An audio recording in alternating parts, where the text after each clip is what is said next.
Alberts to take the corner with that renowned left foot. And Eddie Anand able to clear with more ease than maybe he would have expected. Björklund back to Gorham. And that was done with a good deal more confidence than the incident that you saw, Alan, at Kilmarnock recently between those two players that led to Rangers conceding a goal. Irving coming in powerfully and fairly. Adamchuk the pole. And was maybe a bit fortunate, but then was skillful to get away from the lunge from Petric. Alberts looking for Negri, whose work off the ball is so effective, and his ability to strike is so spectacular. It thumps against the crossbar, and very nearly that early goal conceded that Dundee are fearing. It was a wonderful effort from the Italian.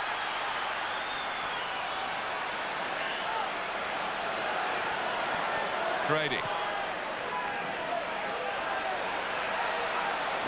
Yeah, what a great chance. A superb ball from Alberts. Great control here by Negri. Managed to hold defender off.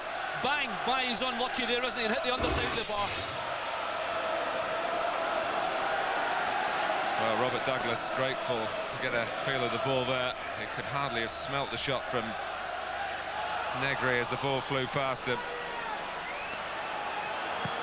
It's interesting to hear in these parts that they're saying that Marco Negri needs a goal.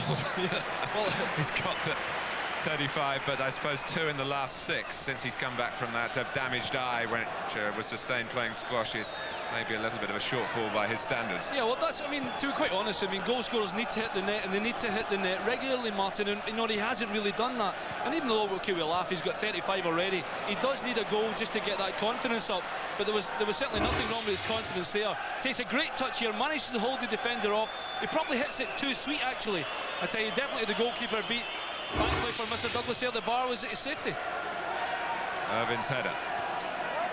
Brady trying to be busy here for Dundee as they look to try and put their game together. Remember, they are a team that is used to winning, especially away from home.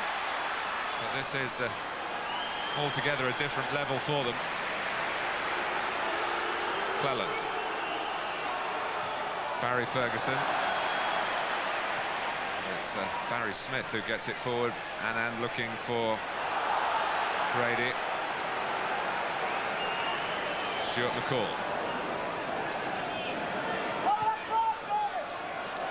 Well, it's the pass from Alberts, and the movement there from Johansson. They had 1 or 2 Dundee players looking across for an offside decision. Well, it's not good defending, Martin, quite honestly, because he goes in behind, really. I mean, it's a good chance, but it certainly doesn't make any contact with his left peg there. Trying to get in here is Eddie Anand, who, believe it or not, used to work here at Ibrox selling pies. And here he is playing against, of course, his beloved Rangers. Quite a few Rangers fans in the Dundee team, but those feelings put to one side tonight. Andy Gorham, who maybe he's eaten 1 or 2 of the pies.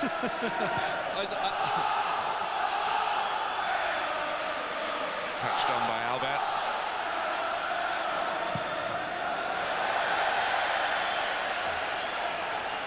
Certainly not what Jockey Scott will be wanting from his goalkeeper. Really not under any pressure at all there.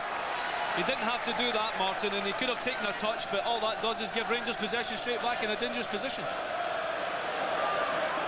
10. Negri wanting the ball to feet. It goes instead to Alberts. Here's Johansson. And well to get a cross in. And he weren't caught off guard. The clearance by Smith wasn't the best. Ferguson, that's Barry Ferguson. Ian Ferguson is also on the Rangers casualty list at the moment. Alberts, well, if in doubt, have a bang at goal. Well, we certainly know he can score from that kind of distance, but good defending by Dundee there. There were so many men in a small space that it was almost impossible for him to go anywhere, and the only real option Alberts had was possibly to have a dig himself. Irvin really can't mention too often how important he is to set the right tone for Dundee in their defending, and Jim McInally likewise in midfield. McGee there pressing McCall. Across goes Robbie Rayside, who's been very grateful to Jockey Scott, who of course has only been back at Dundee for a matter of some 5 weeks. But Rayside is one of the changes he's made to the setup to bring him back into the team. He hadn't played at all this season for the previous manager, John McCormack. Porrini.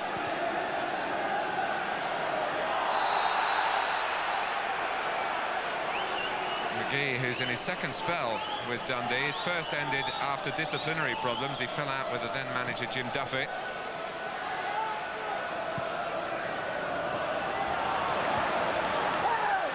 Pressing by Adamchuk. Corner conceded by Porrini. He did well there, Adamchuk there, kept Porrini under pressure, didn't let him get the ball away easy. He didn't foul him, which was important there. Managed to get a corner for Dundee. Lee Madison to take it. Comes here for McInally. Sensibly wide again to the corner taker Madison.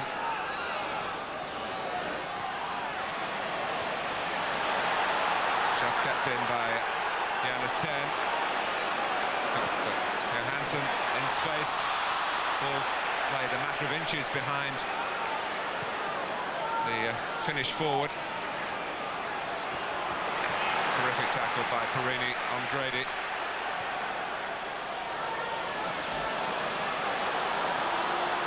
On the gallop here is Alec Cleland.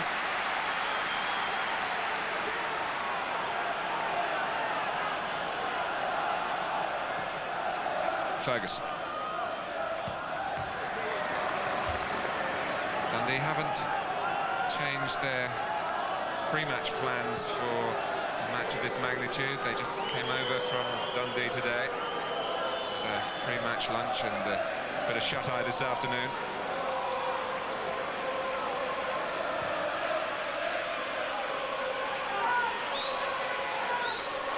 There's a big onus on Eddie Annan to try and keep Rangers involved in this part of the pitch. It's a hard job leading the line on your own there, and so it's a lot of selfish running he has to do, but you know, you've got to try and upset the back men as much as you can, and that's his job tonight.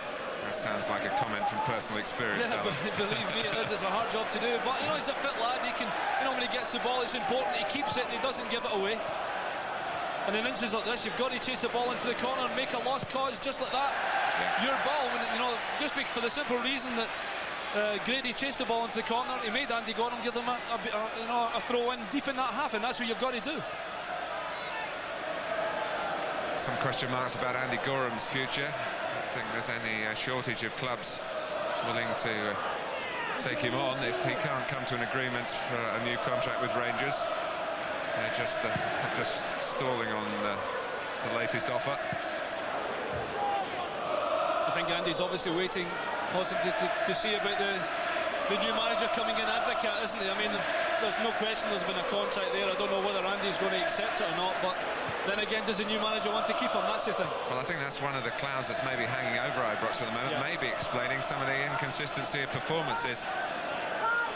Dick Advocat not scheduled to take over until the 1st of July, and obviously in a position to pass on some thoughts.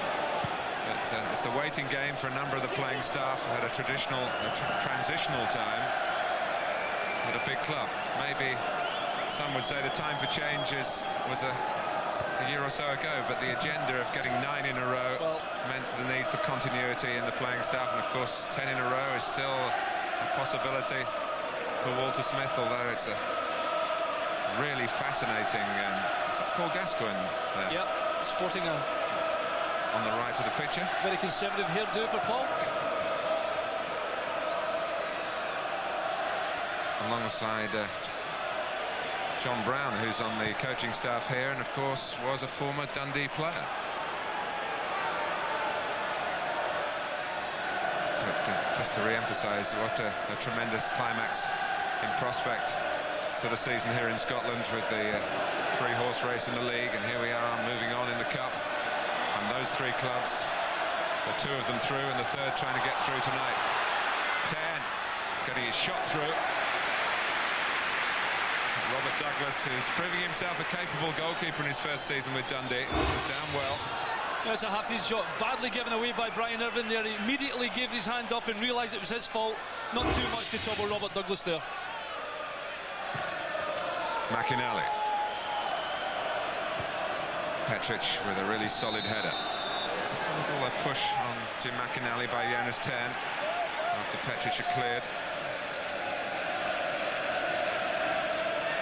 Well, Jockey Scott as a manager has a reputation for really firing up his teams. He's having a word with Brian Irvine here. I think I know exactly what he's saying. He's just said to Big Brian, you watch the balls over the top, because so far they've really been shadows, and Johansson and Negri both have been able to ghost in behind them. And I think Jockey just reminded him of, you know, the balls over the top are certainly going to be a problem for tonight, but it won't be if one of the defenders just steps off a bit deeper and they can collect that all night. But so far, really, that's the only ball that's been troubling Rangers.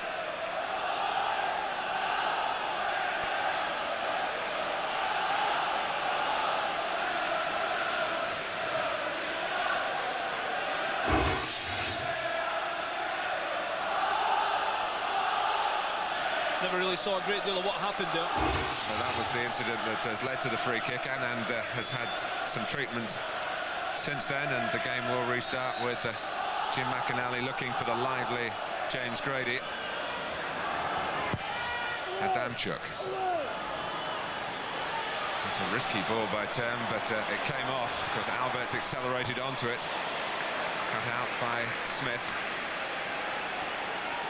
He played here for Celtic in that rather notorious time between the two Old Firm clubs when there were no visiting fans allowed in an Old Firm fixture. And here goes Negri.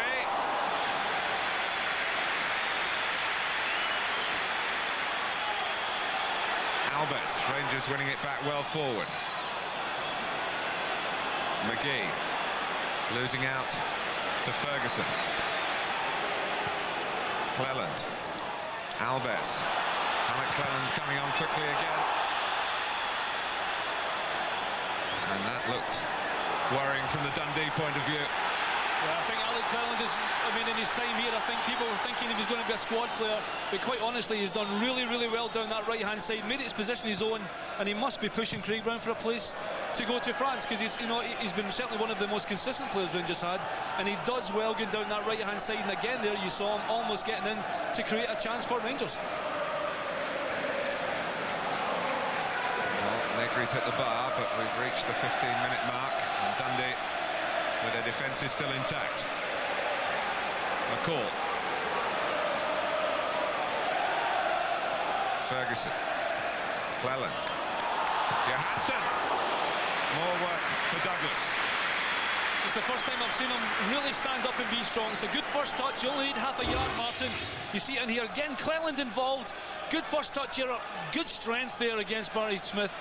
He does well there. Again, Douglas well up to that.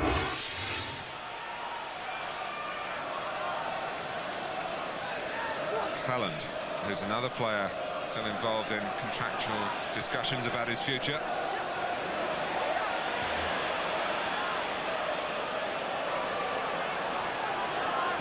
Ferguson. Now Perini. Trying to power his way forward again. And cleared by Irvine. And maybe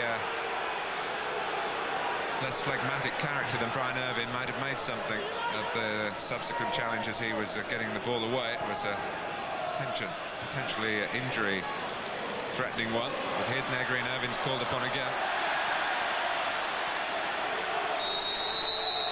Good experience there by the big man. Well, Jim McCluskey spotted the incident that I was talking about, and he's gone back to Perini. See, I think that's good. Good refereeing, really, Martin. He's basically saying, you know, he remembers the incident. Just be very careful. You're right, Brian didn't make a lot of it, but it's certainly a challenge that a referee should have actually taken up some, or at least said something to him about, and he did.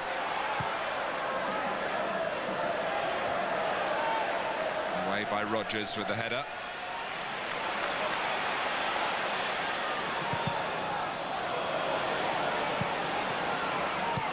Cleland. Unable to find Ferguson. You can see it. I think more than anything else, it's been a bad tackle, and I think he has seen Big Brian. I think it's really just a full committed challenge. You know, he wanted to try and make sure that Brian couldn't clear it easy, but having seen that, he didn't actually push his leg right through onto Big Brian. But nevertheless, worthy of a note from the referee. Well, plenty of players in Brian Irving's position who would have rolled around then, and probably Perini would have got booked.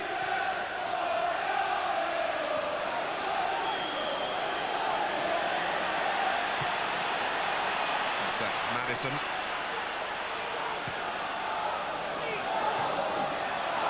Wayside, tangling with Johansson and fouling Johansson. A free kick to Rangers. Now this could be dangerous. Albert's going across, and even from this angle, he can be a threat on that side of the pitch.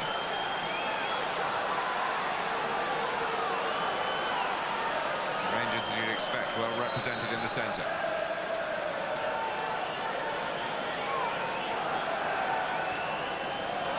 Changed the angle for Alberts, didn't quite come off.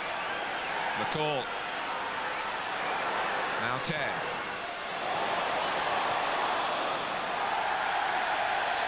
Well, it stayed in play. And it's charged down by Alberts, who was the object of the initial free kick, to try and get him to hit the hammer at the Dundee goal. Well, I can assure you, Martin, this has not worked in the training part. It just happened to have the Alberts actually did really well there, just getting out to the outside. Finally gets his way over. It's a super ball in from Turn, actually. Only needs a little bits of touches. Very, very unlucky there, and incredibly it stays in play. Johansson almost got the head onto it.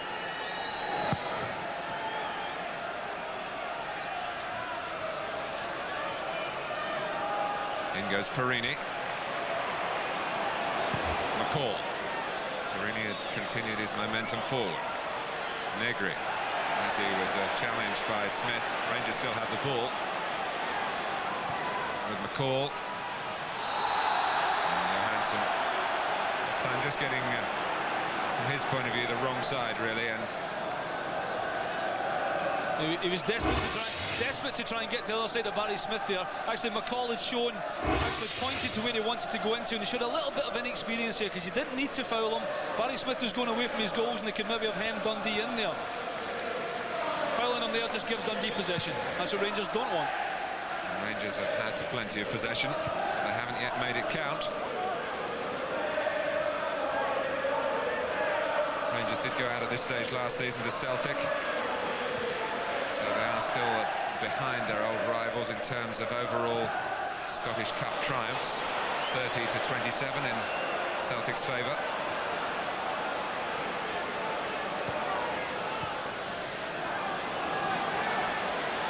Petric.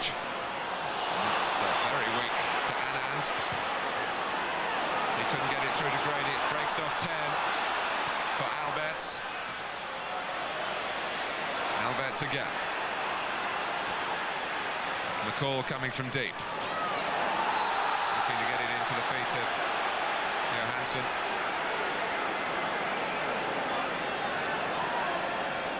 I think, Martin, 20 minutes played. I think Jockey Scott will be quite happy. All of a sudden, the flurry Rangers had at the start of the game has sort of ebbed a little bit, and they're trying to do everything through the centre. I'm sure he'd be quite happy with the way the 20 minutes have gone, because they've kind of weathered that storm and are holding, holding their own.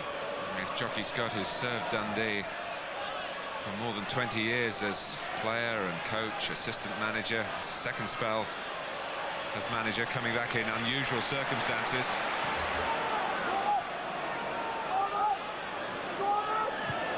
Alberts, now McCall. Johansson.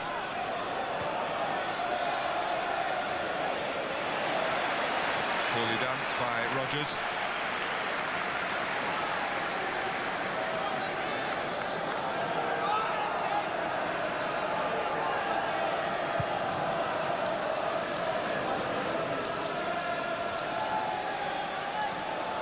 Irvin challenging Johansson.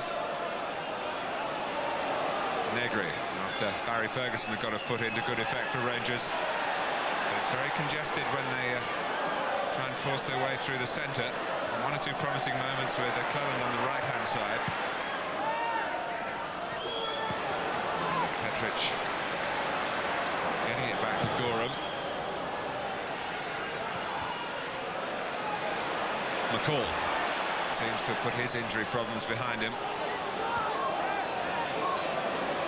He'll feel he's overdue a change of luck in that respect. It didn't quite come off, but you can understand Rangers, the way the game is shaped up to this point, looking for Alec Cleland to make those buccaneering runs down the far side.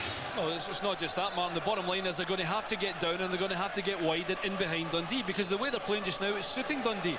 Really, I don't think the ball did any favours to Alec Cleland there, because it certainly took a little bit of a slide on.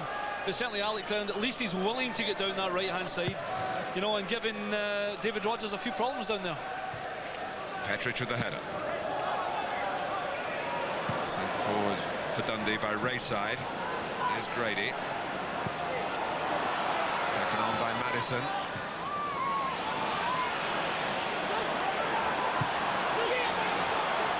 It's good pressure by Dundee, as it looked as though that attack had broken down.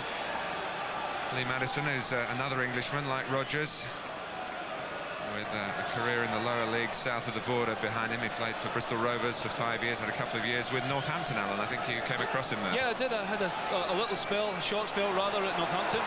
Just right here. It's probably, if that had happened last week, Martin, I don't think we lost a goal. At least Petric took us into his head there to decided to get the ball away. You can see here, Andy's already coming out. Petric just pointed. Best thing with it, put it in row E. They don't lose a goal there. Good play by Big Petric there. Just briefly on Lee Madison. Nice lad. Northampton gets a new lease of life coming up here, and all of a sudden he's in the quarter-final of a cup.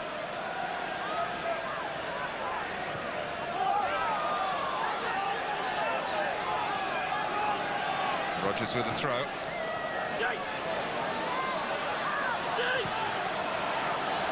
Really trying to maybe at the very least work a corner, but it didn't come off for him. And that is Grady. He's a very chirpy player and a confident character. He's been driving round Scotland in a Porsche to help promote this game.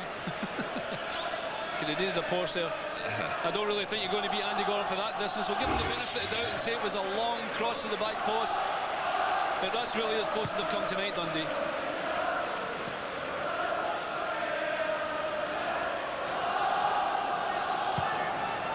Perini's ball forward. Alberts.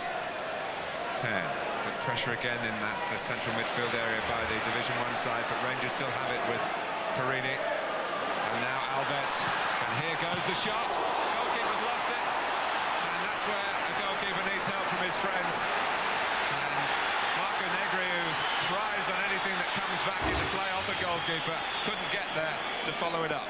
Well, we know he's got a terrific shot, and the defenders did really well there, because they know that all the... A late take it, Martin. It's a chase on for Grady as Dundee look for a breakaway here. Brilliant back heel. It's Anand. Trying to pick out the man on the far side of McGee.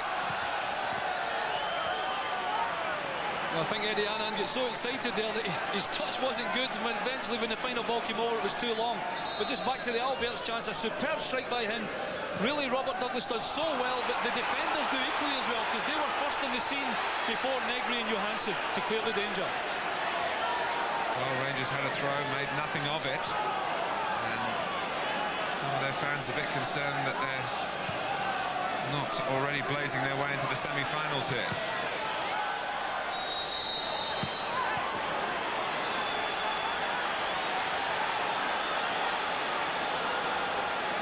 But it was a typical piece of work from the German. It was actually very good football just before this. It's a great strike, the ball swerving badly. Great reactions from defenders, really, before the likes of Negri, who makes a living of pouncing on chances like that, Martin.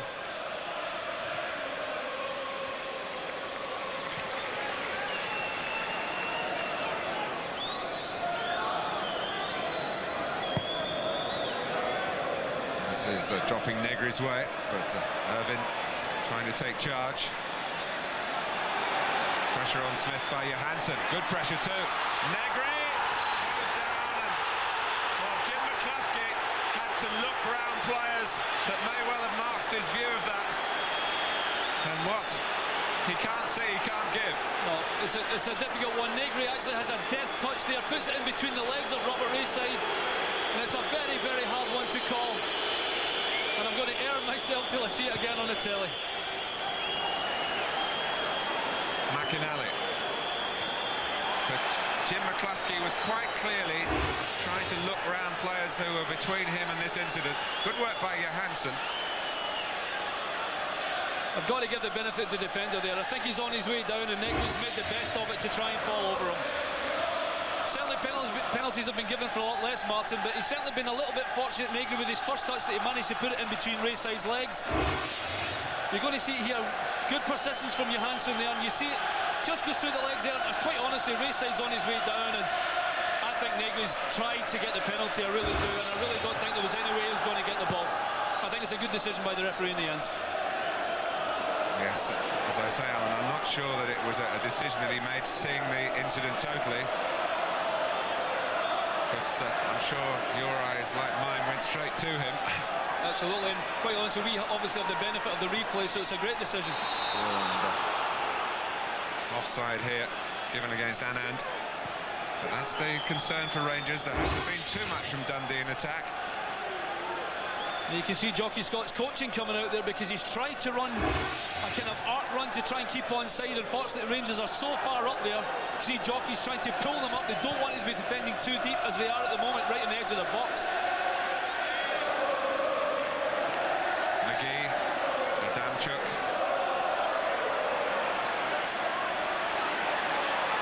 McGee again. Looking to play it in behind Perini, who's got speed of recovery.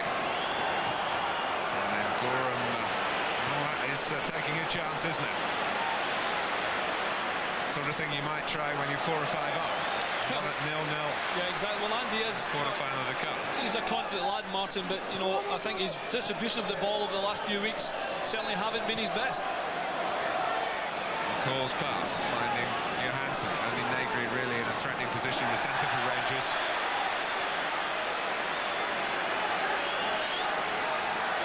Dundee close the door on their illustrious opponents again for the moment.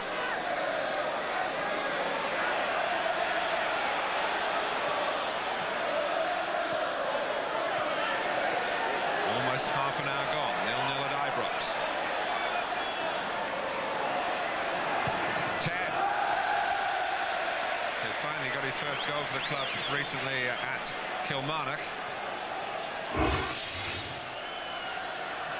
I suppose if you don't shoot, you don't score, but there's no way that's going to beat Robert Douglas from that kind of distance. But, you know, I don't think he's really one that you know he's going to get 10, 11, 12 goals for you per season. He's really there to playmaker, to get in, to stop people playing, and, you know, so far he's had a reasonable good season at Rangers. It's just that, you know, they haven't been winning over the last few weeks, and naturally your big earners are going to come in for a little bit of criticism. He's got a bit more licence to move forward in this formation, hasn't he, with McCall as the holding midfield man. Absolutely.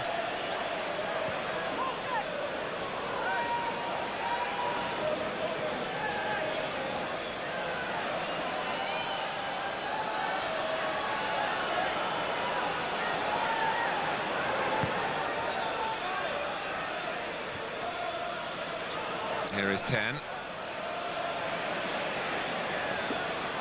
Trying to get out of McCall's way. We've got a double helping of live action for you in the FA Carling Premiership on unusual days. Wednesday evening, Wimbledon against Arsenal. Remember the first effort at the stage that was halted by floodlight failure. And on Saturday morning, Manchester United against Arsenal.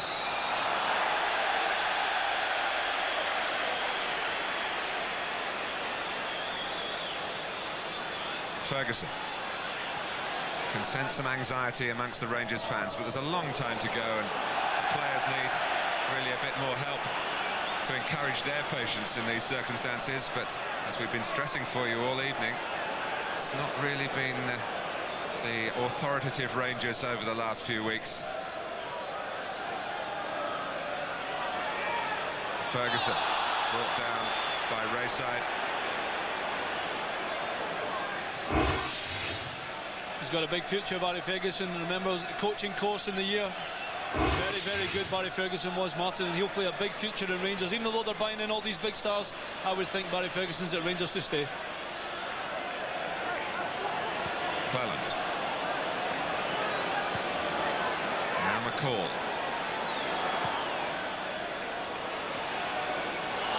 There are parts of the pitch where Dundee is saying, well, you can have the ball because we're going to get men back.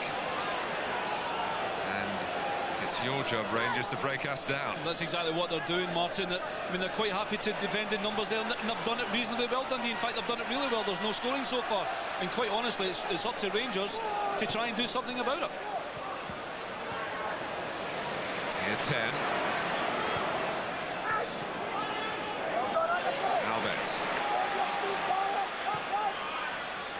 In defence of Walter Smith, one thing we should say is it's been very hard for him to pick the same team 2 games running because of the injury problems here.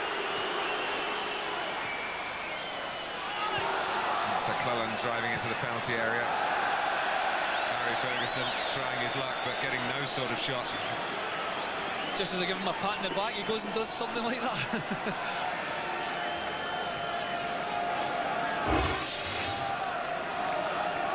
Again, you see Alec Cleland trying to get in there. He comes to Barry and he's really snapped at that one badly. McInally, who was a comeback for a second spell to Dundee. He first played for them on loan from Celtic back in the 1983-84 season, of course better known for his time with Dundee United.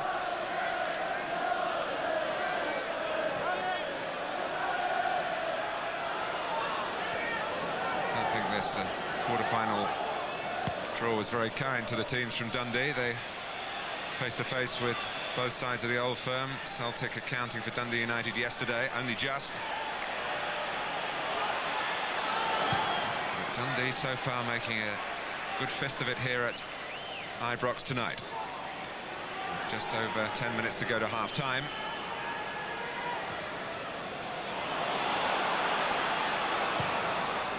Negri.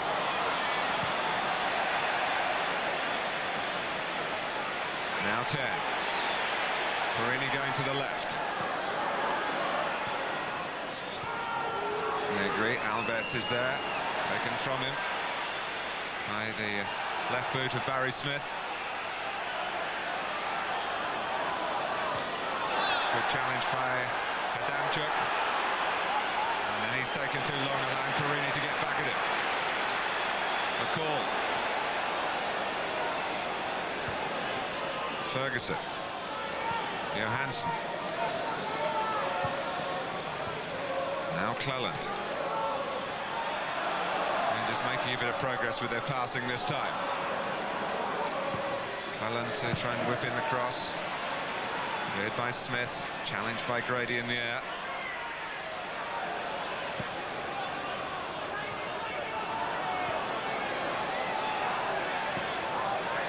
Now Perini.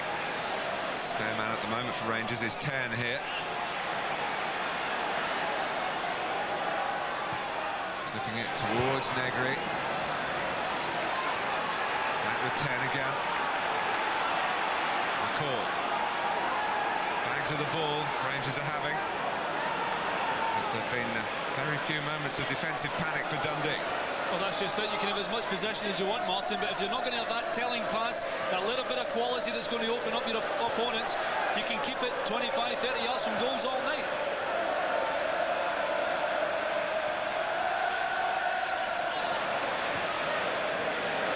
Dundee do their job again. I honestly think they've got to get more width. There's no point trying. I mean, Dundee are playing very, very central, and they're actually inviting Rangers to go down the flanks, and Rangers aren't even doing that. And it's the only way when you defend on the box like that, when there's no space to play into Negri or hardly any.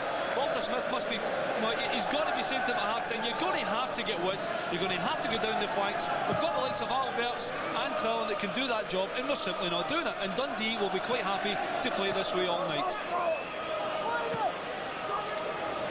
And hoping for an error here from Perini.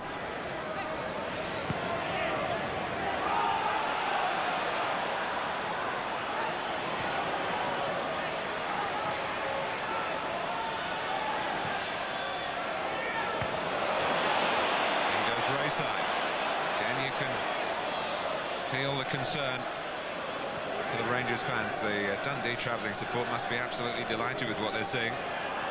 Must have come here with fears that Rangers might click right from the start and the obvious gap in equality between the two teams will be exposed straight away, but it hasn't happened like that. But here's Albert's trying to make it happen now.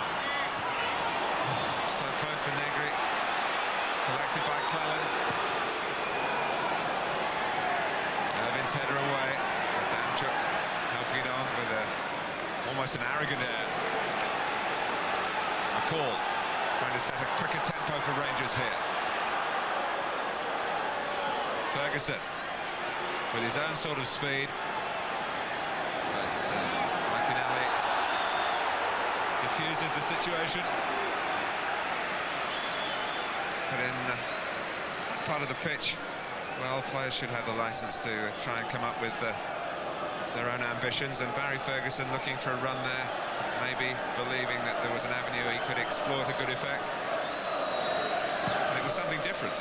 Well, you've got to, I mean, you saw it 2 minutes earlier there, or rather 30 seconds before, when Albert's decided to take it upon himself to go a little run. Remember, there is no Laudrup, there is no Gascoigne, and quite honestly, they're severely missing players like that tonight, Rangers.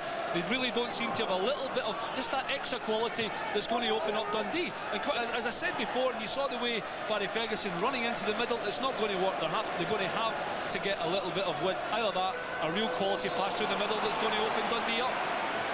Brady and Annan don't get very far. 10. Perfect pass for Marco Negri. Well, the defending was of a high order, and it needed to be. We've already spoken. I said to Jockey Scott, I said to Brian Irvin, watch that little dink over the top. Again, Negri's in behind Rayside. Barry Smith, what a super tackle that was to save the day.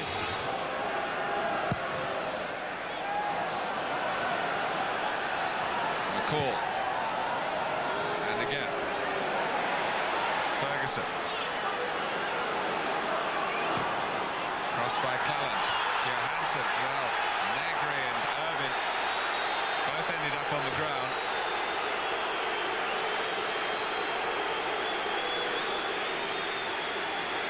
I think Negri's saying that Big Brian had him a bit of a headlock. You don't see it here, but I can assure you Big Brian certainly, let's just say, he's given Negri the best of his attentions there.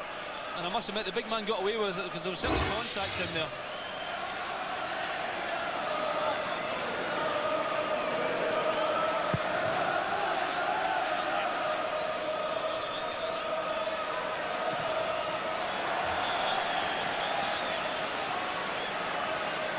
There are a couple of omens from Scottish Cup history that favoured Dundee in the mid-80s. When they were in the top division, of course, with Rangers. They knocked out Rangers here in successive seasons in the Scottish Cup. They were managed then by Archie Knox, who would, of course, be on the Rangers bench tonight, but Archie's not too well. We wish him a quick recovery.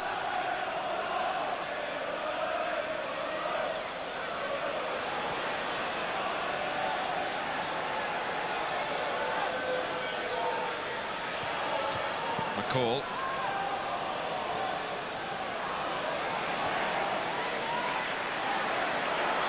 Perini.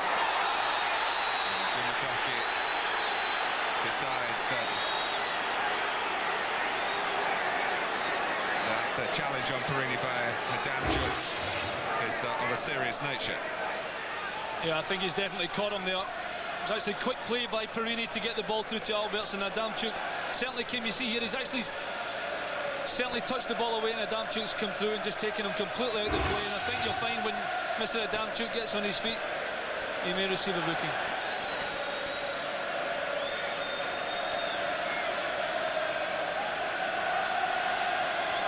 First job for Jim McCluskey, just to make sure Perini's okay, and Adamchuk is going to receive a yellow card.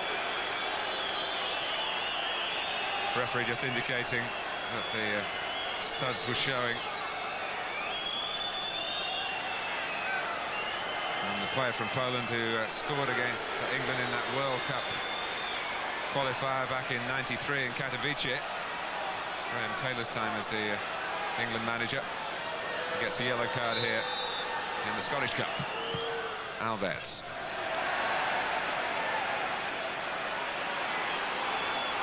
Brady. Never really had the ball under control at the time of the pass. Annan was trying to support on the right-hand side.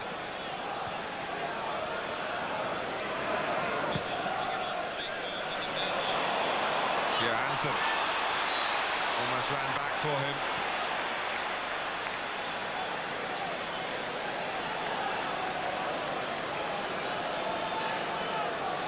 Shake of the head for Perini. He's got to go off.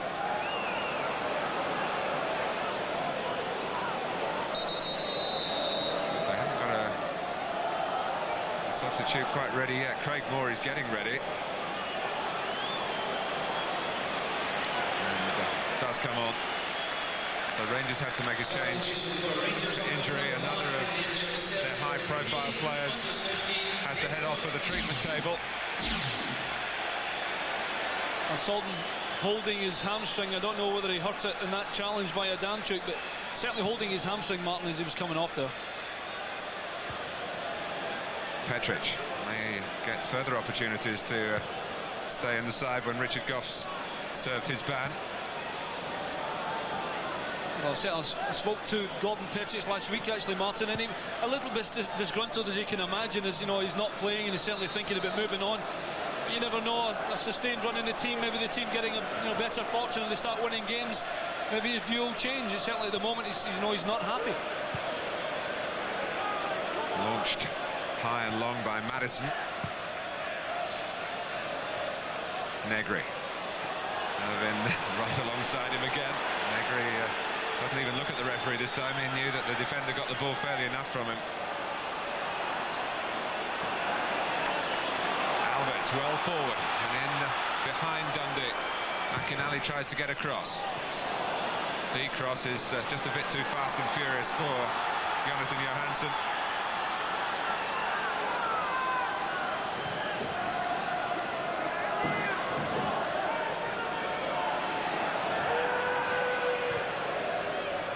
Negri! Well, that is Marco Negri. That was not perhaps the most dangerous cross it seemed, but Negri turned it into something that really could have shattered Dundee just before half-time.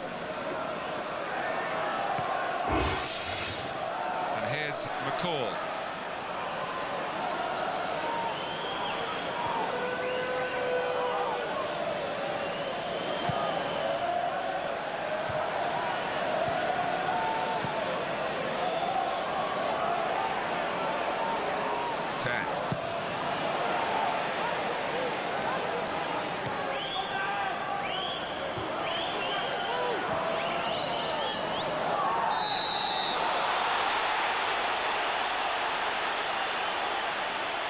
It's a free kick to Dundee.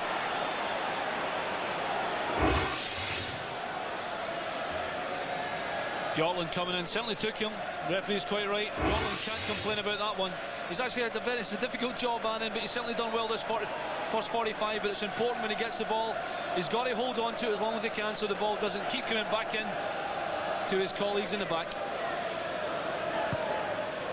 Well, it's stoppage time at the end of the first half, which has been a frustrating half so far for Rangers.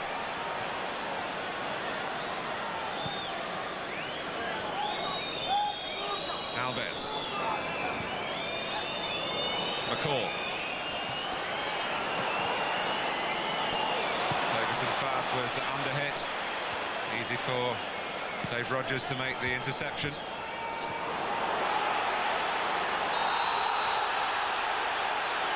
Grady again, showing the perkiness in his play.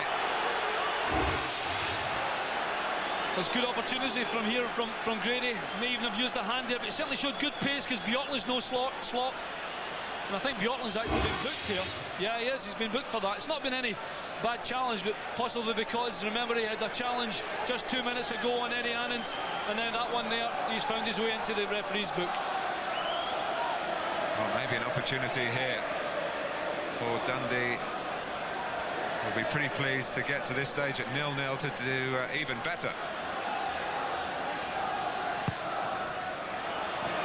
Irvin going in. And it was not the surest piece of defending by Rangers, as Brian Irvin, who got a goal here for Aberdeen last season. Well, it's a great free kick. Andy comes to try and meet it. He doesn't get it right. Good job, but Brian never made any contact there. But a good first half for Dundee, but Rangers unable to bring about any confirmation of their supposed superiority so far in this Scottish Cup quarter-final. Marco Negri involved in their more threatening moments, pumping that early shot against the crossbar. Then this penalty appeal involving a Robbie Ray side, the Dundee defender. Jim McCluskey, I don't think saw it clearly and didn't give it. Then Negri's header nearer half-time, kept out by Robert Douglas, who's done his job. And at half-time here at Ibrox, it's Rangers 0, Dundee 0.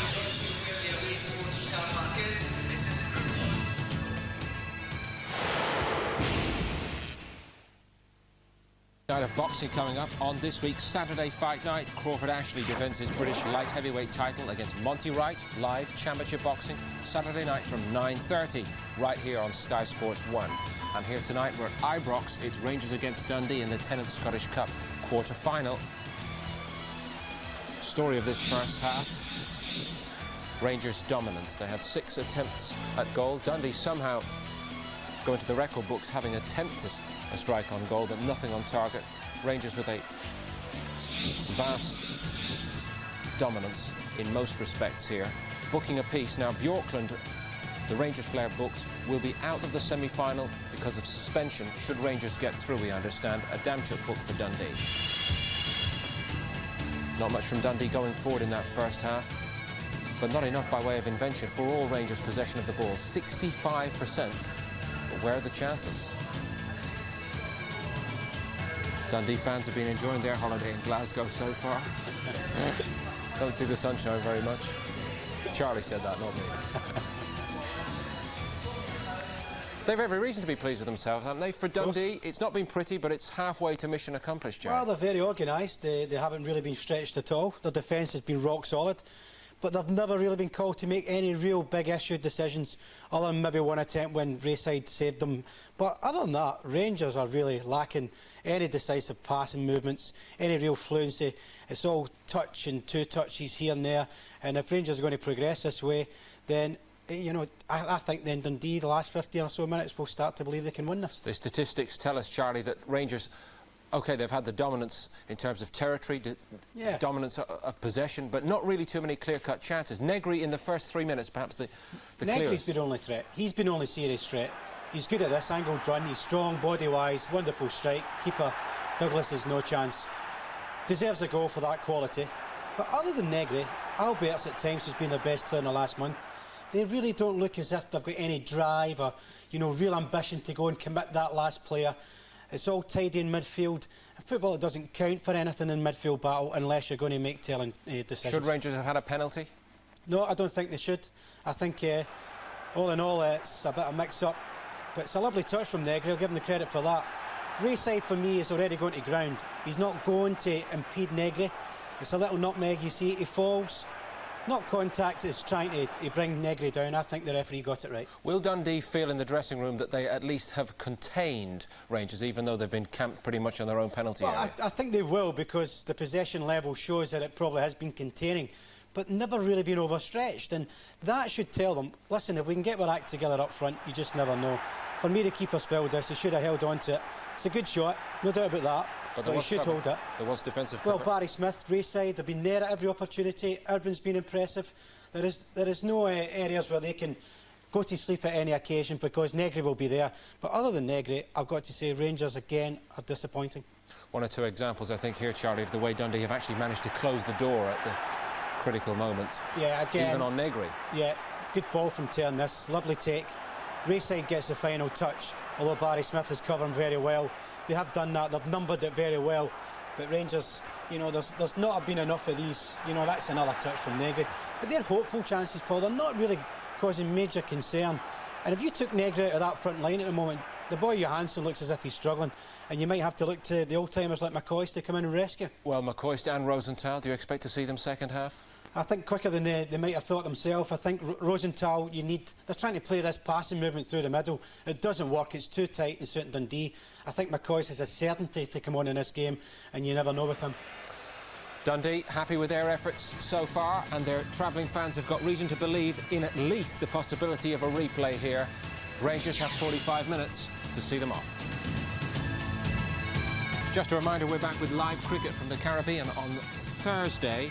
It's the 5th test, West Indies against England. England must win. Our ball-by-ball coverage beginning Thursday afternoon from 2, Sky Sports 2. And here tonight, Rangers are being frustrated in the Cup in Scotland by Dundee. No breakthrough for Rangers in the first half, but it was Marco Negri early in the piece, coming closest, cracking one against Dundee's bar.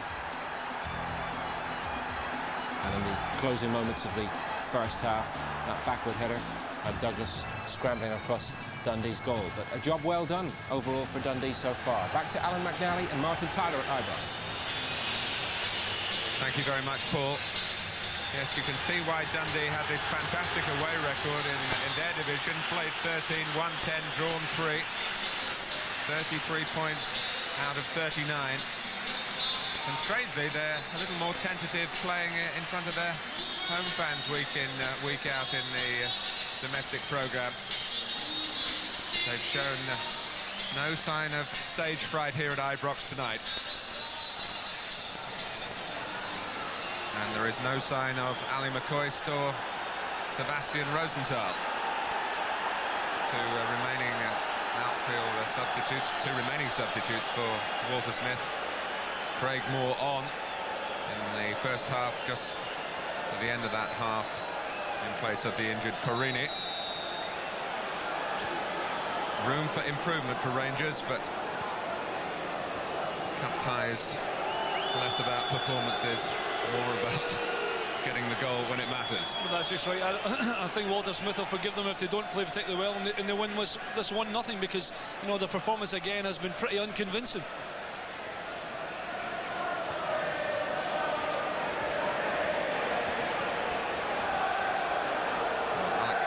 Starting the second half on the left-hand side, Craig Moore on the right.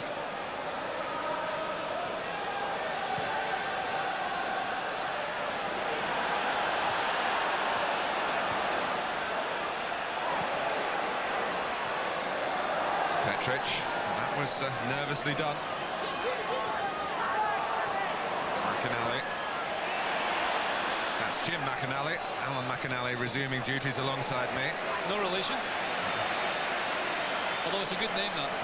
And strong Celtic connections. Yeah, absolutely. Yeah, Jim had a good time at Celtic as well as myself.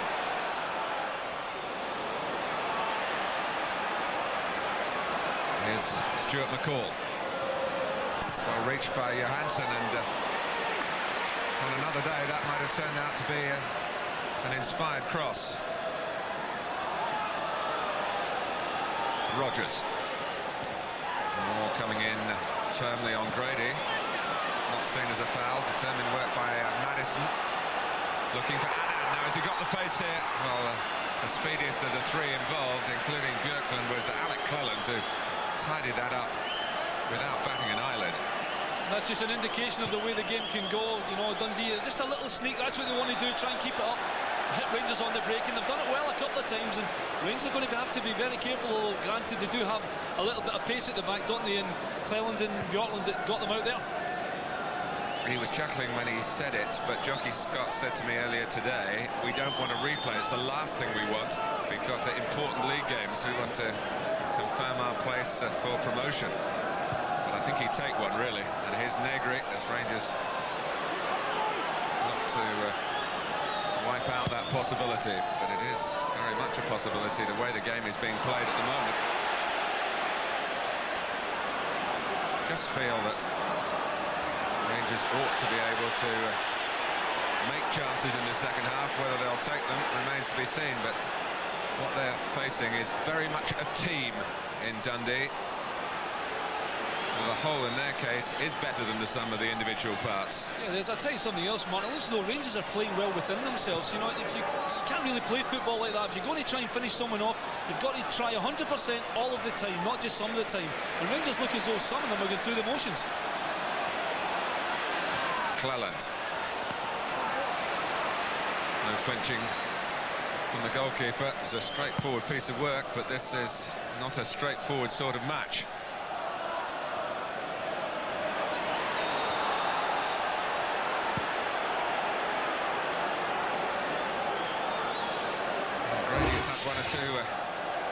challenges on him. It's actually Bjorklund's touch there was absolutely appalling. That's the reason he's given the touch away, and really is giving Gordon Perchich no chance to win the ball. And big Gordon, when he was trying to hook it away, actually caught Jim Grady there, but that all came from bad control by Joachim Bjorklund. Bjorklund was the player who was taken off at half-time at Kilmarnock. He had a strangely subdued first 45 minutes there.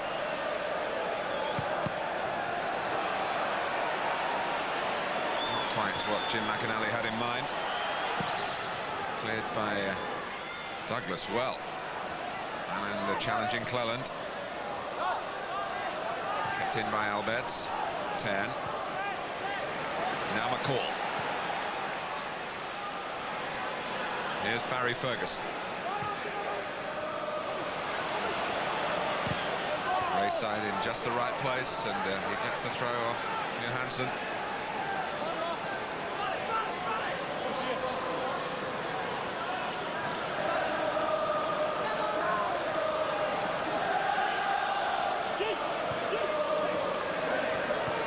It's on the short side from Grady, and looked like maybe a gap opening up was plugged quickly enough. Moore with a throw.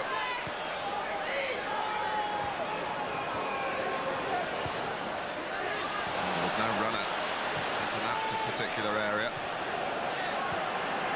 Ferguson, McCall.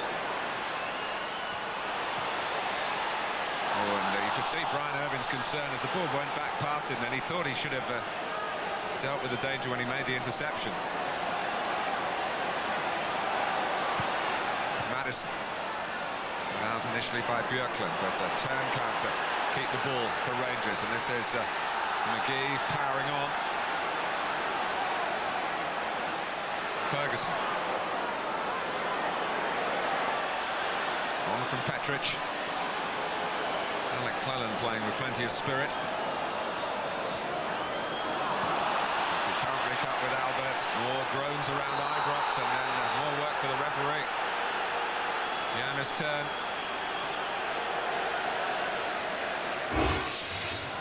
That's a bad pass from Alec Cleland here. Gave Alberts no chance. Well nipped in by Adamchuk here. That's a very tired challenge from Jonas' turn there. I think he's picked up a booking for it as well. He really hasn't had it such a fruitful season as I'm sure he thought he was going to have. Well, that also should mean turns suspended from the semi-final, along with Bjorklund. They both came into this game with the handicap of a yellow card in this cup system here in Scotland. Well, a shot there by Rayside. As good as Dundee have managed. Andy Gorham annoyed that his teammates allowed Rayside to get the shot in. Andy certainly had it covered there, but that's the kind of thing that can happen. The ball bouncing midfield. The big man tried a pop with his left peg. Wasn't that far away, but Andy certainly had that well covered, I think. McGee. Adamchuk. Now McInally.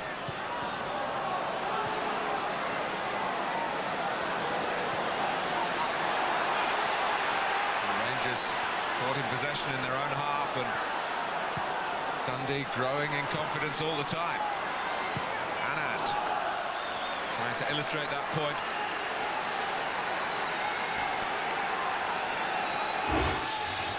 Certainly growing in stature, aren't they? I mean, they haven't had this much possession, I don't think, the whole of the first half, Martin.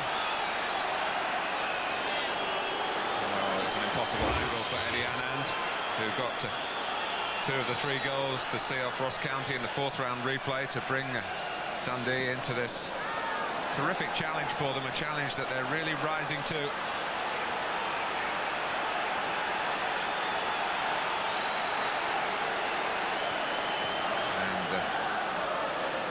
Jockey Scott, who's seen so much happen down the years at Dundee Football Club.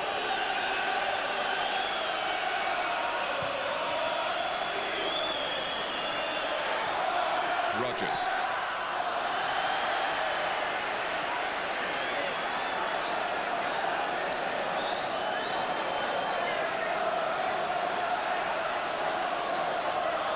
when you're freed by clubs like Chester, with the greatest respect to Dave Rodgers, you don't expect to be turning up a few months later in a situation such as this. One of the great British stadia against a club with such fantastic tradition in all the domestic competitions here. As they have been in recent matches, Rangers at times are really a pale shadow of what we expect them to be. It's a relative decline we're talking about all the time. Of course, the players here know that great standards are expected of them, and they're not producing them so far in this cup tie. Well, another very, very subdued Martin. High feet there, give the free kick away. It's not happening for Johansson. Grady. Taken from him by the intentions of Petric. Johansson now chasing, and he has made something happen. He did very well to reach that, and Douglas did very well to reach it as well. Quite honestly, I think it's the first time tonight he's really looked like a forward player, chasing into that inside right channel. Got a hook on it, but the goalkeeper did equally as well there. He's had a good game tonight so far, Robert Douglas.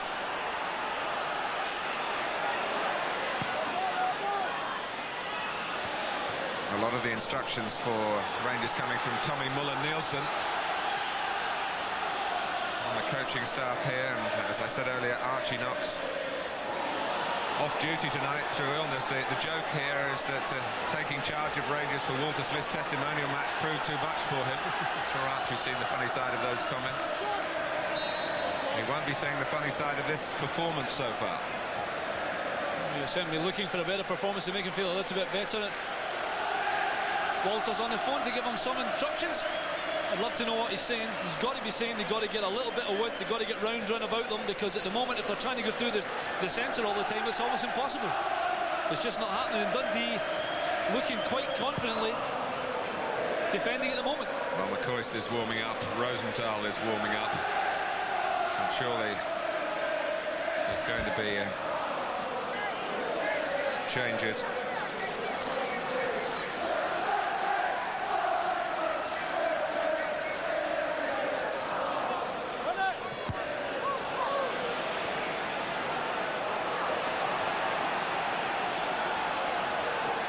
Call. Moore, the Australian. Now Albets. For Negri. Out comes Douglas, and it's his ball by some distance.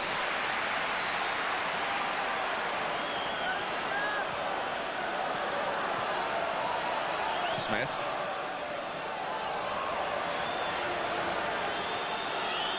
Well, wherever this game goes in the last half an hour or so tonight, Dundee have shown to themselves already that should they be promoted, they can do a job on the Premier teams.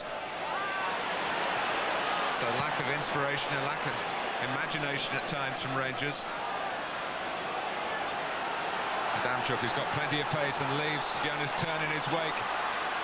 And that's a great challenge by Petric. Certainly a fair one. Adamchuk has stayed down. Grady chasing, across goes Björklund. Darius Adamchuk might need a little bit of attention here. Jim McCluskey showing some concern.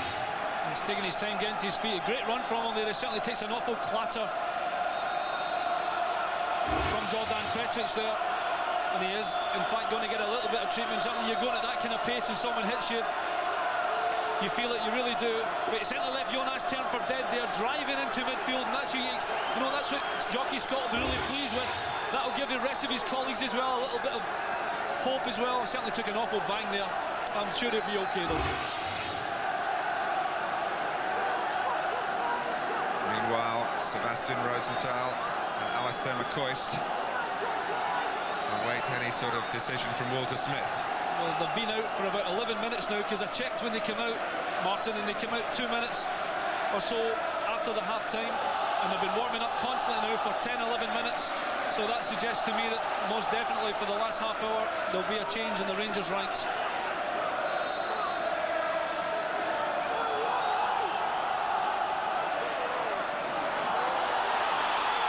Martinelli to the man who was getting treatment, so that's fair enough. Headed out by McCall. Partially cleared by the header from Björklund. Rodgers getting it forward.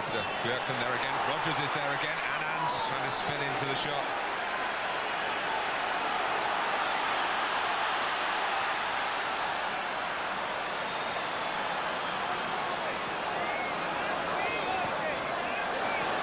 Alberts. That's a mistake by Smith. And it's Johansson. Well, Barry Smith very, very relieved. The Rangers supporters very, very disappointed. It's a super strike here. Actually, Alberts is playing further forward now than ever has in the game. Great ball over. He's up too early, the young man at the back post. He's on his way down. You see here, a good interception by Alberts. Is a super cross, culling away. Young man's up too early. He's already on the way back down. And it's a glorious opportunity at the back post missed by Rangers. A real chance for Johansson there.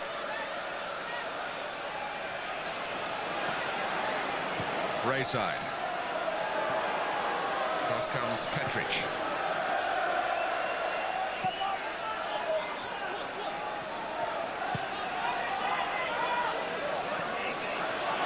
Well, that was more forthright from Barry Smith. The ball in behind Moore. Grady trying to get there first. Moore had to really work hard to stop that happening.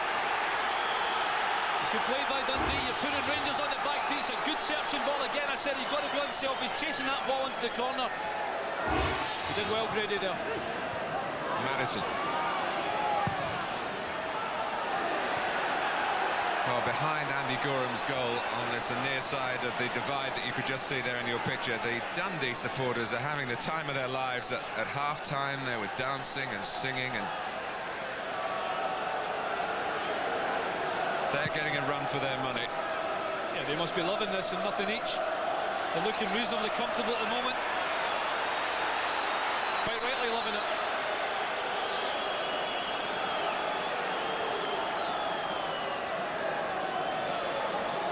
The onus really remains on Rangers. Marco Negri especially, you feel, as the most potent threat, but Johansson turns with a hint of promise then. Petric, but well read by Anand, glanced on by Grady. Taken on here by McGee. And, Craig Moore has to defend purposefully again. McCall doing all he can in his combative way to try and help Rangers find the spark here.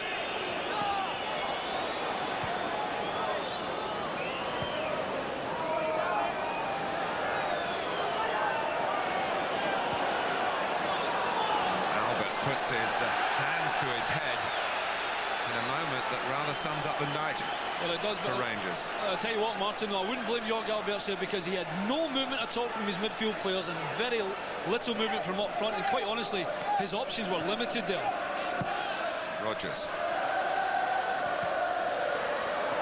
Well, not too many who came here tonight, and not many of you watching at home, I'm sure, would have thought that with more than an hour gone, it would be 0-0 between Rangers and Dundee at Ibrox. To the possession in the second half as well. Well, absolutely. I think Dundee have come more into it. I think, it's been so far anyway, a very lethargic performance by Rangers, I think, and very spirited by Dundee. Well, if it goes totally to the jockey Scott strategy, lets one or two players off the leash a little bit and they get a winning goal in the time that remains. What he will be concerned about, of course, in doing that is what gaps might open up. McCall, in goes Grady, hoping maybe to charge down Goram's clearance. And it hit Grady then. There was every chance it would have flown back into the net. Irvin. First half of containment from Dundee, but they're freeing themselves from those shackles now and starting to play a bit themselves.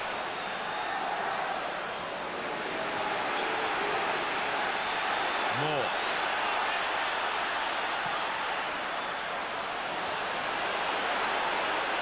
McInally there before 10.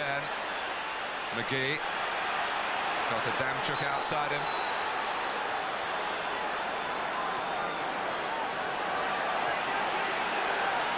McInally, Rodgers going forward down the left. Johansson coming back with him. Well, Rodgers to keep it going for Dundee, but Rayside's pass cut out. Moore. Alberts. Cleland doing his best to get forward, maybe too quickly. He was trying to get beyond Alberts, and the timing of the pass had to be absolutely spot on. Alberts again. Can't get it through to Negri. McCall just getting a foot to it, and there's some chasing back here for Barry Ferguson.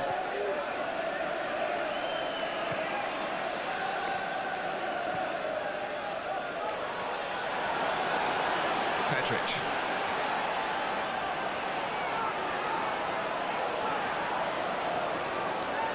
McCall, it's all a bit narrow for Rangers. Johansson, a little bit of width from Ferguson. Hardly tight to the touchline though. McCall.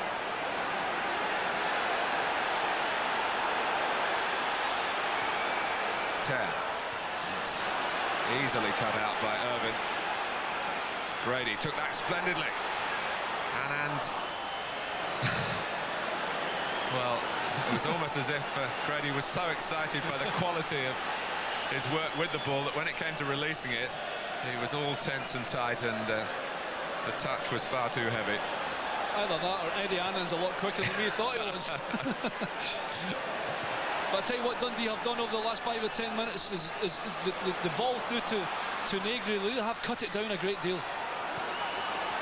There's almost no way through for Rangers at all. The supply to Negri and Johansson is stopped. You've even seen the frustration in McCall's face in midfield. There's nowhere to go, and I can't understand why Rangers are not trying to go down the flanks more, because there's no way tonight in a million years they're going to score down through the middle. And I say that obviously not with the greatest respect. Hopefully they don't go up and do that now.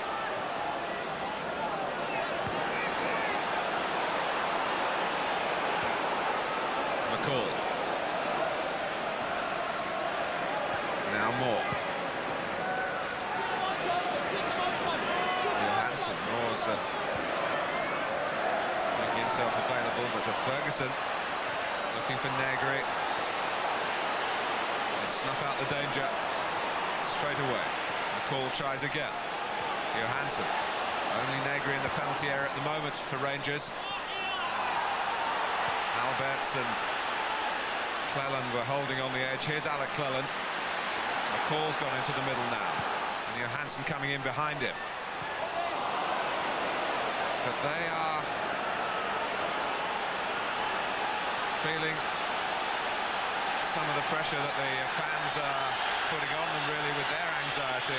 Walter Smith down on the bench. And Sebastian Rosenthal is coming on. I'm really not surprised. They've got to spark it somehow. They've really got to get it livelier. It's been very lethargic by Rangers. Really, the 20 minutes in this second half, they've not been good at all. Rayside. That is just challenged by McCall. The movement by McCall forced Maddison to hurry, and the ball's gone out of play. We're at the three-quarter mark of this Scottish Cup quarter-final. 10. Harris by Jim McInally, typical of the sort of work he's been putting in, year out for so long now. Cleland. Alberts.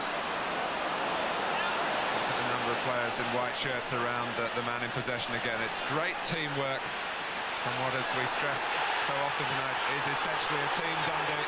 No real stars, one or two players that you've heard of before. But Jockey Scott inheriting, and he'd be the first to say it, a team that doesn't need too much tinkering with from his point of view. Jonas Turn is the player who needs some attention here. The Rangers have all the stars, the internationals like Turn, all the 70 caps for Sweden. And now a £4 million man to come on from the bench. Well, I think we've got to say in his defence, it's unfair for us to expect him to score 2 and 3 goals a game just because, you know, so much is expected of him. But he has had a bad injury. He's coming back, and even he needs a little bit of time. I think he's a couple of yards short, but he's certainly been training fully now for a good month. He's played in a couple of games, and we'll be looking. You know, Walter Smith certainly be looking for big things only. What we've got, 20 odd minutes to go.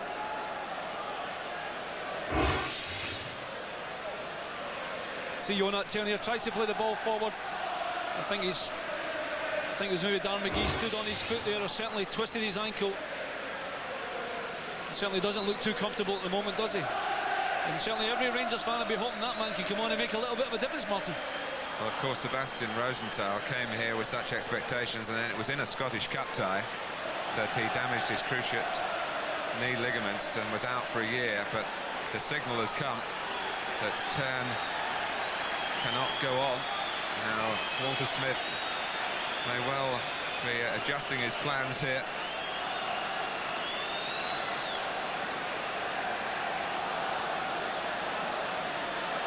So Rosenthal will come on for Turn.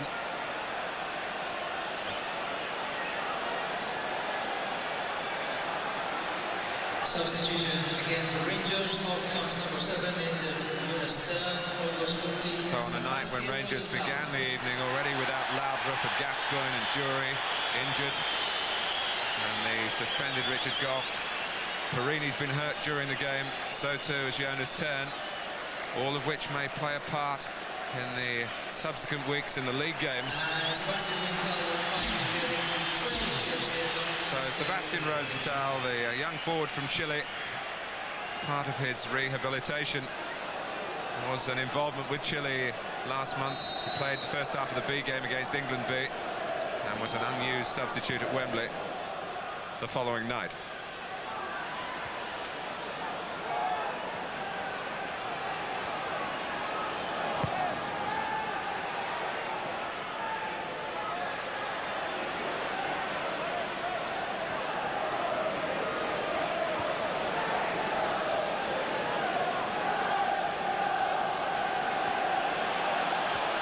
Moore.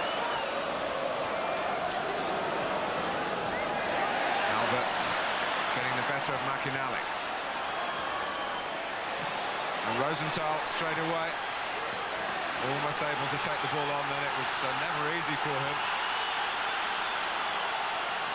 But he's so popular here that some 7,000 came to watch a reserve match, which was the first real step on the comeback trail in terms of match action.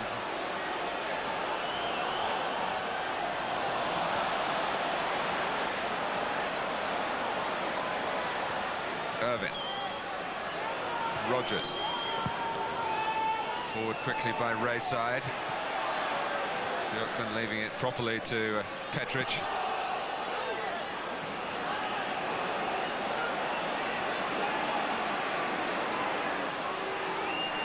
And McInally. Well, there's a moment just to sum up the confidence. And Jim McInally, from almost near the halfway line in the edge of the penalty area. So he's certainly got really well hold of that one, Martin. Certainly rising all the time. Jim supporting, good play, but you know it's going to have to be a real sweet strike from there to beat Andy Gorham, isn't it? But the bottom line is, if you don't shoot, you don't score. So Darren McGee comes off. He certainly played his part. Ian Anderson, who was close to getting the vacant place in the team, the place made vacant because John Robertson, not eligible for this game, on loan from Hearts, for whom he'd already played in the Scottish Cup. Anderson is a more attack-minded player in that position than the man he's replaced. But here's Alberts, very much a threat when he shapes to shoot, but he decided to go for the pass instead. Getting his little clipped ball out better in the second half than he did in the first. Smith.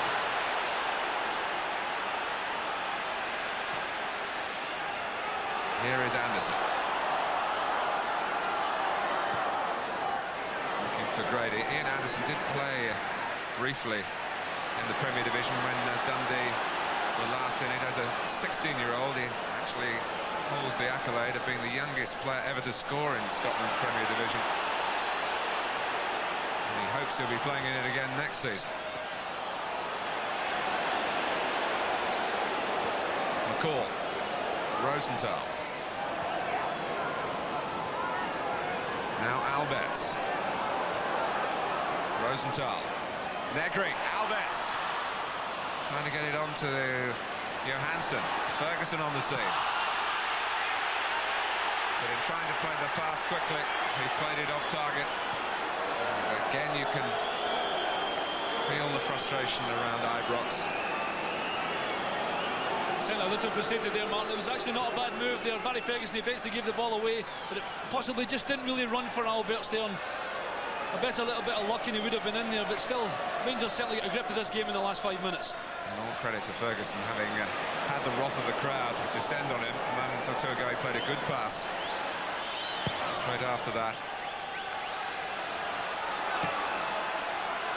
Well, we did start tonight, Alan, by saying Rangers, we were unsure of how they would be, and you wonder when you say that at the beginning whether you're being unfair, but the way things have developed in front of our eyes tonight, it was a proper assessment of the way things are at the Ibrox club at the moment. They have not played with the polish or the panache that you would expect of them, and Dundee, with the confidence born of a very successful season in their own division, still in with a shout here of, well, making history.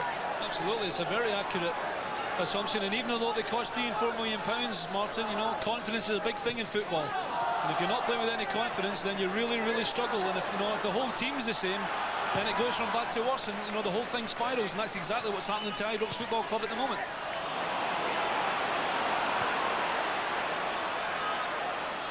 Anderson. He's trying to follow the Jim McInally example. Another chance quickly to remind you of what's coming up for you on Sky Sports. A date for your diary on Wednesday. Wimbledon against Arsenal, FA Carling Premiership. Sky Sports 1, 7 o'clock. And on Saturday morning, Arsenal's next stop is at Old Trafford. One of the big fixtures of the season. Manchester United against Arsenal Saturday. Also Sky Sports 1, 10:30. Rosenthal. Negri. Breaks for Barry Ferguson. Here's Johansson.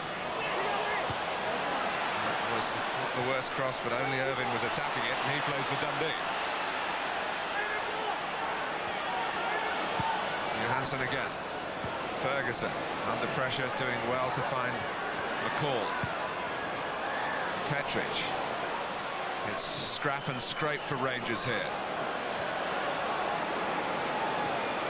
Björklund. Ferguson. Dundee have got everyone behind the ball, not for the first time this evening, and I'm sure not for the last. Just trying to get it into Negri. It's not coming off. Great control by McInally from Anderson's pass. Anand, who's worked tirelessly, try and give them an option up front. And I've seen slightly better supply in the second half.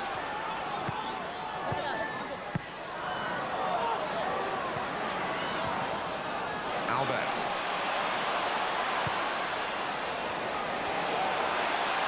Rosenthal. That's the angle of the challenge there from Lee Madison that Jim McCluskey took exception to.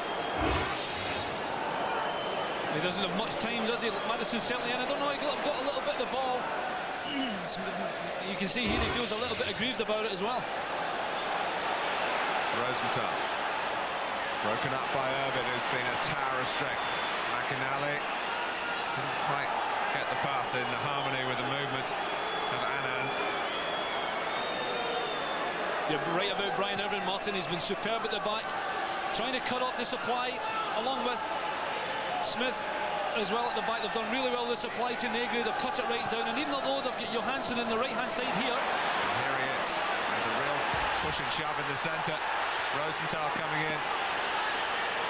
Marco Negri being kept at bay off the ball by fair means and possibly foul.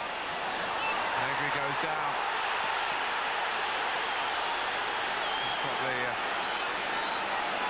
fans are concerned about. This is Rosenthal.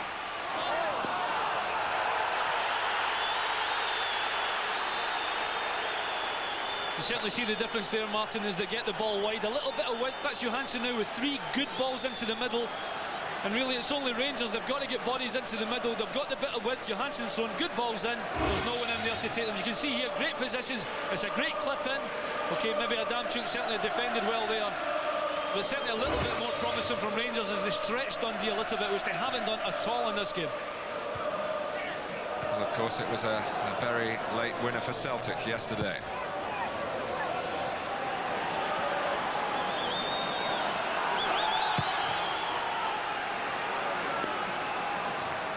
Irving.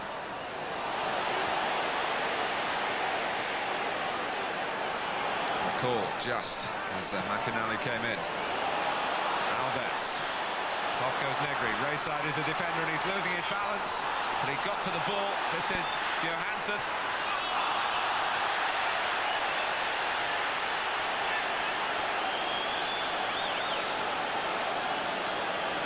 Marco Negri might have sensed that Robbie Rayside was in some distress here.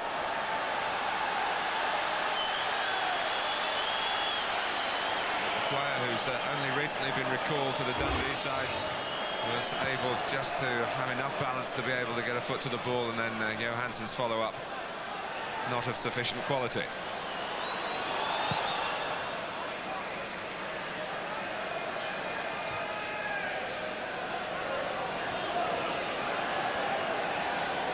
Rosenthal. And it's Irving again. Brady can't get away from Björklund. Rosenthal able to turn, looking for Negri. He's found Marco Negri, and Douglas saves it somehow.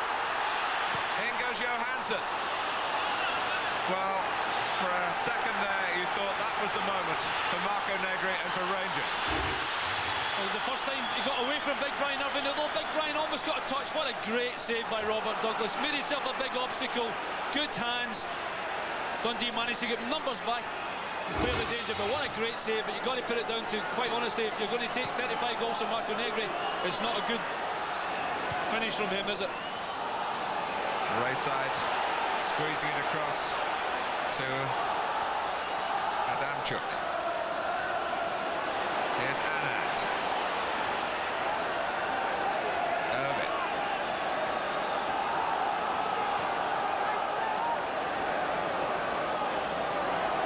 McInally. A bit of kick ball here from Dundee. Rosenthal chases back. You can see here, good touch from Negri. Big Brian goes down, you don't often see him do that. What a great save from Robert Douglas. Stood up, made himself a big obstacle. As I said, Dundee got bodies back. Eventually when the shot comes in, they managed to clear the danger, but really you would think Negri would have got it there. Just as Rangers are going to make a substitution, Martin. Well, if there is one man who can find a goal out of very little, it's the man who scored 347 goals for the club. Ali McCoist has won 10 championships, 9 League Cups, but only 1 Scottish Cup. So it's not exactly his competition. He's gone through a few bags of gold dust. I just hope, well, I'm sure Walter Smith hopes, he's still got some left.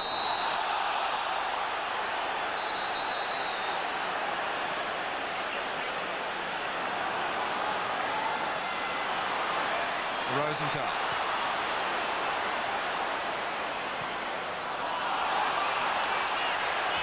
Well, they haven't passed the ball well all night, in truth, Rangers. Not been easy because of the Dundee work rate, because of their good positional organisation. Ferguson. Negri. It's a good turn. The angle was widening all the time.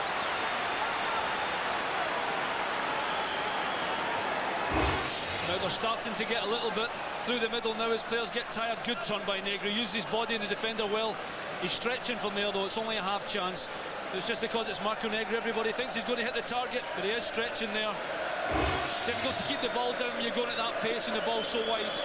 But certainly if anybody can do it, I'm sure the Rangers fans were hoping it was going to be Negri there. Here Here's Marco Negri. Rosenthal.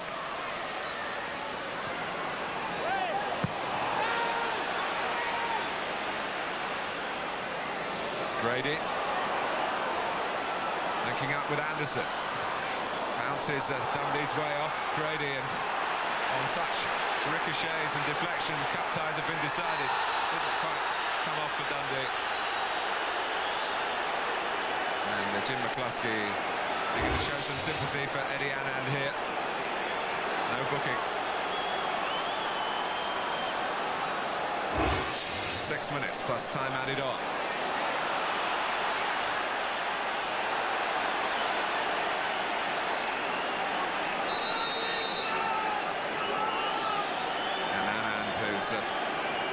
Worked tirelessly for the cause.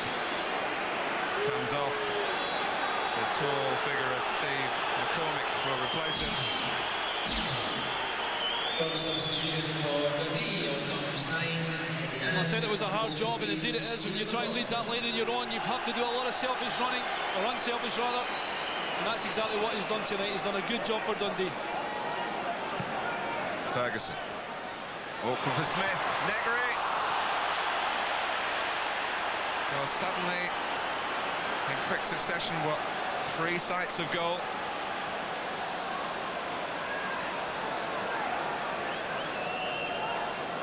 Players getting tired in there, Martin. More spaces arriving. Again, the ball in. Just gets a little bit away from Byner in that time. He hasn't done that too many times tonight. But his shooting boots just certainly haven't been with him tonight, Marco Negri. It's as simple as that. You normally see him at least hit the target there. Here's McCormick, who played here before in cup football for Stirling Albion, and I believe scored a goal here in the Coca-Cola competition against Rangers.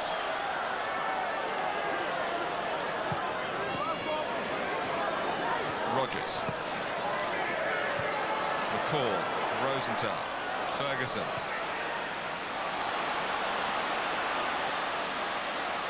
Alberts. McCoy stopped, and Alberts was looking down at the ball as he stopped, played it to where he thought McCoy was running to.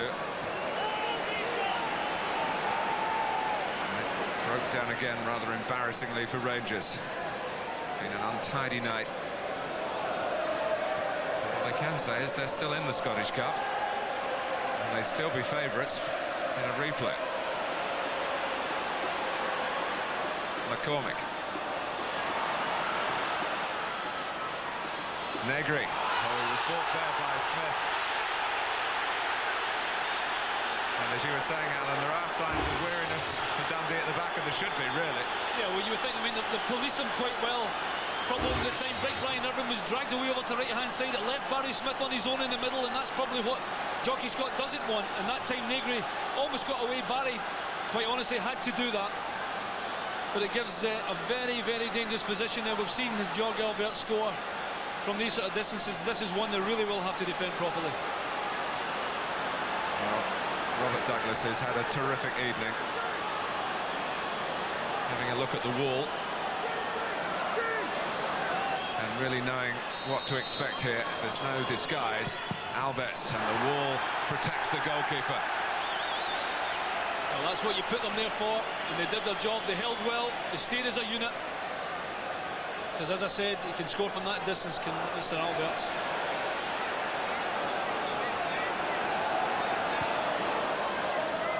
Ferguson.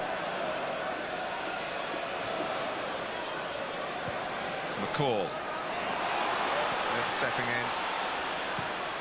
So too does Petric. The goalkeeper's ball. And a few more seconds pass.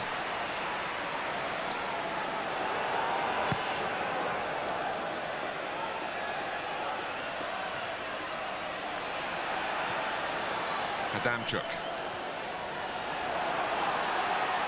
Change of pace, even at this late stage. And there were plenty of roars in Dundee throats then, as the fans hope for something that would live with them for the rest of their lives, as Adamchuk shaped to shoot then.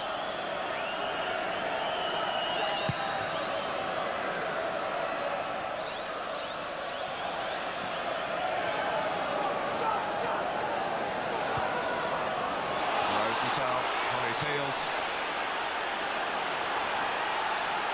Jockey Scott urging Anderson forward. McCormick's up with him. Cleared by Björklund. Dundee can have another go at it here.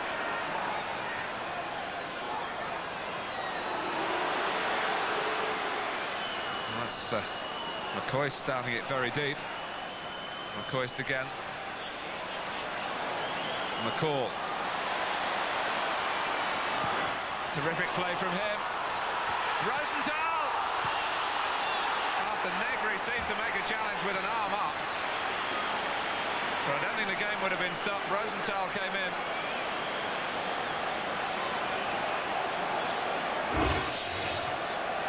Good play by Stuart McCall here down the right-hand side. He puts a super cross in here. He's played really well, the goalkeeper tonight. Only gets a little bit of that. Rosenthal, very brave coming in there, but there's no question he's taking a boot to the face. You can see here Stuart throws it in. The goalkeeper gets a little bit on it and definitely takes a boot to the face. Rosenthal there for his bravery there. He almost thought he was going to sneak the ball in with a header, but he certainly did take a boot to the face, and I think you can see that there.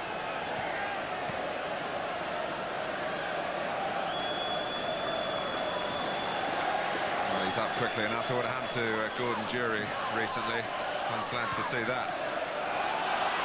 As Rangers again waste possession from the throw. Man of the match, Allen.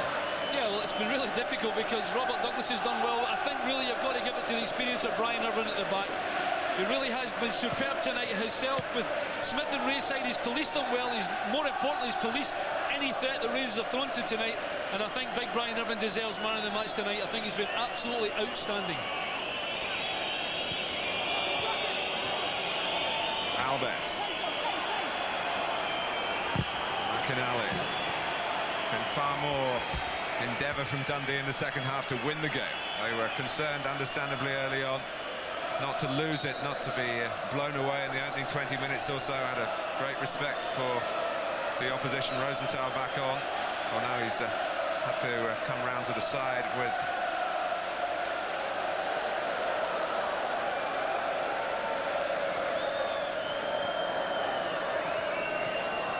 a wait for the decision from Jim McCluskey.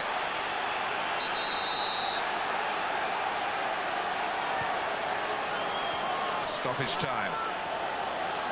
Free kick to Dundee. Well, they've got the height of McCormick.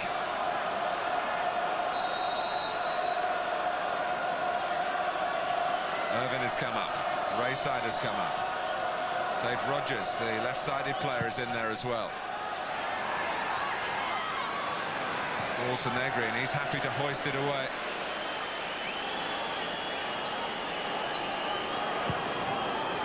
Adamchuk, who is back covering. McInally. Rosenthal still waiting for the decision to get back on again. McCall. The Rangers looking very perplexed here. Irvine looking for McCormick. He was looking for Gorham, and that was unnecessary.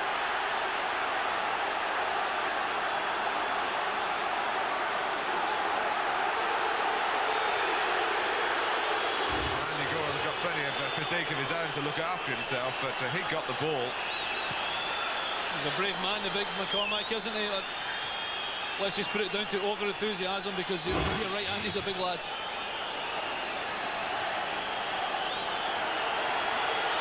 Rosenthal finally allowed back on.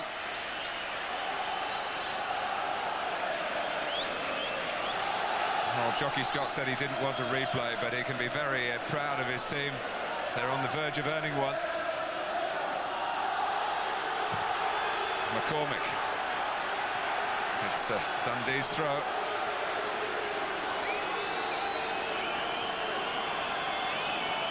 Adamchuk waving players forward in this quarter-final. And it's closing moments here with Dundee in the ascendancy.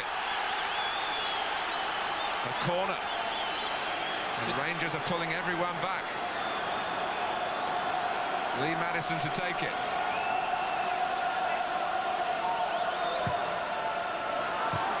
Rayside attacking the ball, they're claiming another corner, they're getting another corner. It's not a Rosenthal placing the ball for the corner. Sorry, Alan. Oh, it's okay. I was only going to say that there could be a real twist here because they've got Rangers pinned right in at the death here. Won that by Alberts. That's Adamchuk. Here's Anderson. An amazing finish here. Anderson, McCall trying to get to him. It doesn't prevent the cross. Rayside. And it's Ali McCoist defending. That tells you so much about what's going on at Ibrox tonight. Irvine. They want to win it, Dundee, here and now. And it deflects out for a throw off the corner flag itself. Certainly an area where Brad Irvine doesn't always find himself, but you know, he's my man of the match. He's been superb there. He takes it wide into an area where he knows he might get a corner or a throw in, kill a few more minutes, and that's exactly what he's done.